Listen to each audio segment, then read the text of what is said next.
नमस्कार, मार्केट की महारथी में आपका स्वागत है। टैरिफ को लेकर ट्रंप के नए नए बयानों से चीन और अमेरिका के बीच तनातनी तो बढ़ रही है। ऐसे में क्या भारत के लिए मौके हैं? अर्निंग सीजन की शुरुआत ठीक ठाक हुई है। वहीं एफआईआईज भारत की ओर मजबूती का रुख अपना रहे हैं। उसके बाद टू अर्ली टू से, क्योंकि कुछ खरीदारी के सेशंस के बाद वापस एफआईआईज की बिकवाली के आंकड़े भी आए हैं। ऐसे मार्केट सिनेरियोज में निवेशक कहां रखे फोकस, कहां है मौके, इन तमाम बातों पर विस्तार से बातचीत करने के लिए हमारे इस खास सेगमेंट मार्केट की महारथी में दिवाली स्पेशल सेगमेंट में चर्चा के लिए आज हमारे साथ जुड़ गए हैं आस्क हेज सॉल्यूशंस के सीईओ वैभव सांघवी। वैभव, बहुत स्वागत है आपका ईटी नाउ स्वदेश पर। Mansi Dave this side, thank you so much for giving your time to ET Now स्वदेश।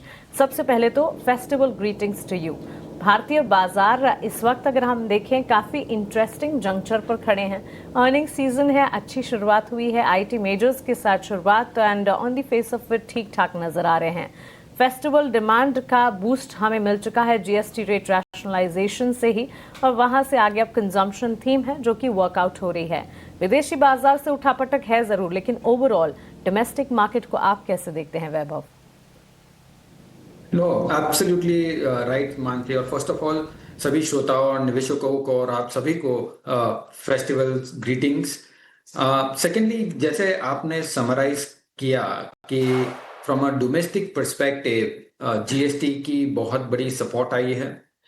दूसरा, अर्निंग सीजन आई थिंक थोड़ा बेटर नोट पे चालू हुआ है। Secondly, I think more importantly हमने लास्ट थोड़े दिनों से हम देख रहे हैं कि एफपीआई फ्लोज भी स्टेबलाइज हो रहे हैं। नाउ हम अगर नेक्स्ट 12 टू 24 मंथ्स देखते हैं तो हमें लगता है कि यहाँ पे मार्केट बहुत ही इंटरेस्टिंग जोन में है, और प्रॉब्ली आई वुड से कि इन्फ्लेक्शन जोन पे है at this point in time. हम क्यों कह रहे हैं कि क्योंकि because there are two important events which are happening. One, अगर हम ग्लोबल फैक्टर्स को मद्देनजर रखते हैं तो वन के वो Fed is on the decreasing rate scenario के रेट्स आगे जाके वो घटा रहे हैं।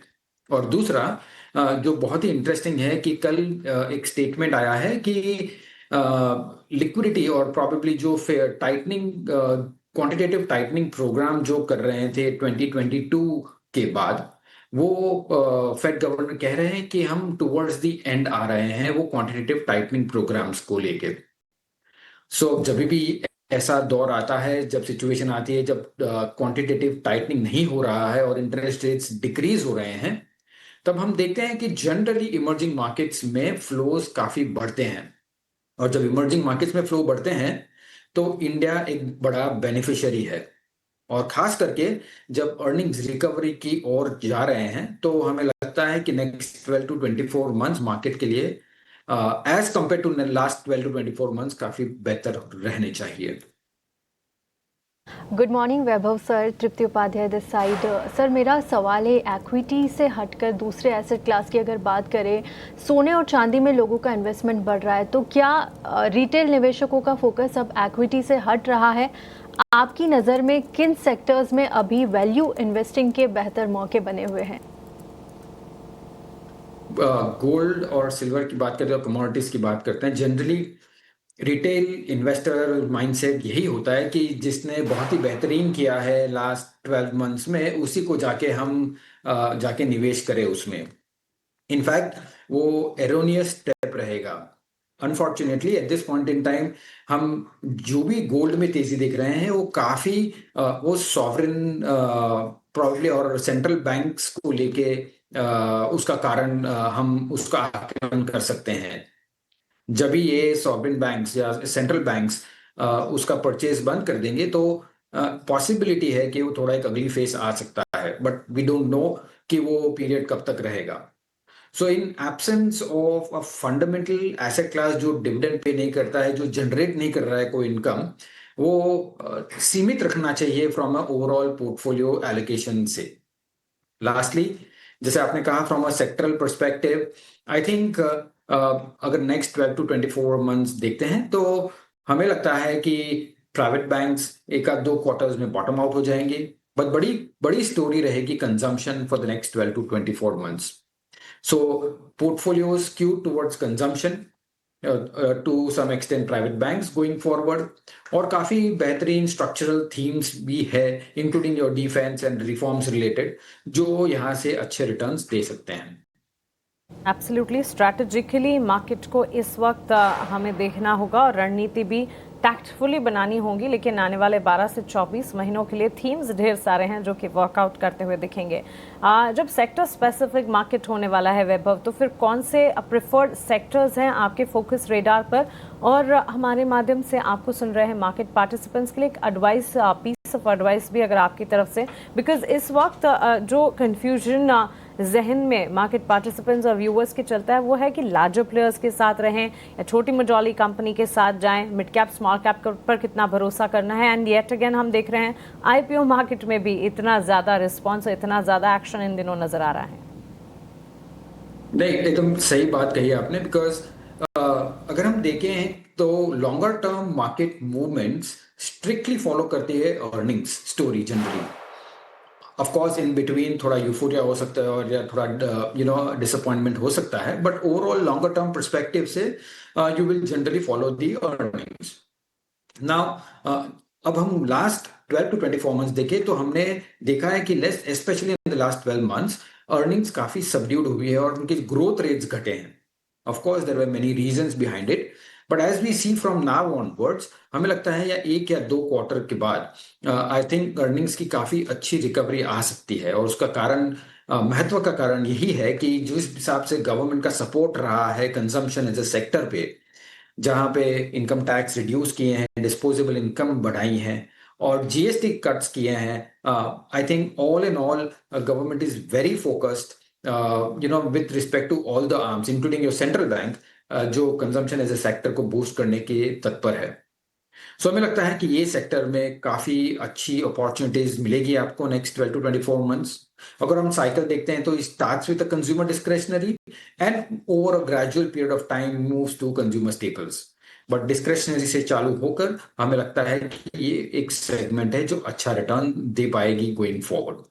लास्टली, जैसे मैंने कहा था, प्राइवेट बैंक्स 1 या 2 क्वार्टर में बॉटम आउट हो जाएंगे और ये वहां से हमें ठीक लगता है। और इन स्पेशली जब एफपीआई फ्लो हम देखेंगे अगर पॉजिटिव हो रहा है तो लार्ज कैप में सबसे पहला फ्लो आएगा और वहीं सबसे पहला रिटर्न बनेगा, और वहां थोड़े वैल्यूएशंस भी करेक्ट हो चुके हैं। सो वो सेगमेंट हमें ज्यादा अच्छे लगते हैं। बिल्कुल। सेक्टर वाइज हम बात कर रहे हैं तो आईटी सेक्टर से मेरा सवाल है कि जिस तरह से अर्निंग्स आ रही है, टीसीएस, क्यूई टेक, महिंद्रा आज आने वाला है, एचसीएल टेक, क्या आप मानते हैं कि इस समय निवेशकों को बड़े कैप वाले आईटी स्टॉक्स में लॉन्ग टर्म के लिए पैसा लगाना चाहिए या फिर 2 से 3 क्वार्टर्स के लिए वेट एंड वॉच की स्ट्रैटेजी रखें, खासकर जब तब ग्लोबल अनसर्टेनिटीज बनी हुई है? हमारा रिकमेंडेशन तो श्योरली यही है कि 2 से 3 क्वार्टर की राह देखे। I think let the overall business model kind of stabilise. हम अगर एक क्वार्टर की बात करते हैं तो एक क्वार्टर में हम देखे हैं कि काफी मार्जिन इंप्रूवमेंट हुई है, खास करके करेंसी डिप्रिसिएशन के कारण, नॉट बिकॉज के आपका रेवेन्यू काफी इंक्रीज हुआ और ऑपरेटिंग लेवरेज मिला है यहाँ पे। सो हमारे लिए आई थिंक रेवेन्यू एक काफी बड़ा फोकस रहेगा, और जिस हिसाब से artificial intelligence I think artificial intelligence का बढ़ावा हो रहा है, और eight this point in time अगर हम देखें तो 35 से 40% कोड जो आईटी में लिखे जाते हैं वो आई थिंक एआई ड्रिवन है। सो हमें लगता है कि overall revenue I think pressure में रहेंगे ओवर द नेक्स्ट 12 मंथ्स। काफी बिजनेस मॉडल इवॉल्व भी होंगे, सो इसलिए हम थोड़ा कॉशियस स्टैंड ले रहे हैं और वेट करेंगे एटलीस्ट 2 से 3 क्वार्टर के किस बाजू और किस करवट बैठता है overall AI. Absolutely, IT shares पर फोकस लगातार है ही, और आईटी मेजर्स और साथ साथ मिड कैप आईटी प्लेस में लगातार एक्सपर्ट्स का भी ये नजरिया है कि वेट एंड वॉच का आउटलुक कॉशियस ट्रेंड जरूर बरकरार रखें। हालांकि मिड कैप आईटी प्लेस में थोड़ा कन्विक्शन जरूर देखने को मिल रहा है। अब वैभव, इसके अलावा भी सेक्टर स्पेसिफिक इन दिनों कई सारे ऐसे सेक्टर्स हैं जिस पर लगातार बात हो रही है, of course on the back of news flows जो एब्सोल्यूट है, जैसे आईटी सेक्टर हो गया, कंजम्पशन थीम हो गया, लेकिन इन सब के साथ साथ कुछ अलग थलग सेक्टर्स जैसे कि डिफेंस हैं, फार्मा, हेल्थ केयर, डायग्नोस्टिक हैं।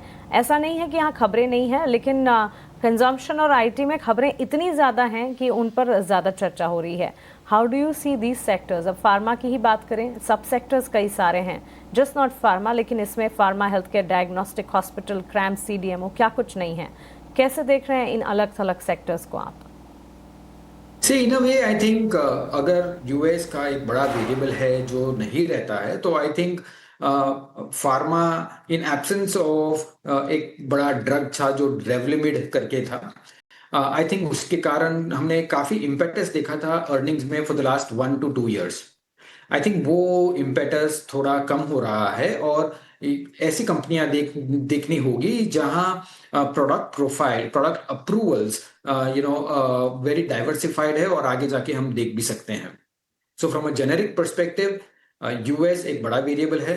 सेकेंड, रेवलिमिट, जो भी कंपनी में रेवलिमिट को डाइवर्सिफाई किया गया है अलग अलग प्रोडक्ट्स से, वो कंपनियां देखनी चाहिए। और specially lastly on the domestic pharma, I think that is a cash cow over a gradual period of time, a steady compounders है over a longer period of time। And diagnostics as a sector, ये continued focus में रहेगा, including your healthcare, जहाँ it is a pure operational efficiency game। जैसे आपका with the same kind of infrastructure additional revenue होता है, तो वो स्ट्रेट अवे बॉटम लाइन में जाता है generally. So I think that is a sector to be played for a longer period of time। It's a very diversified sector in that sense। You have to choose from a bottom-up perspective, on an overall basis।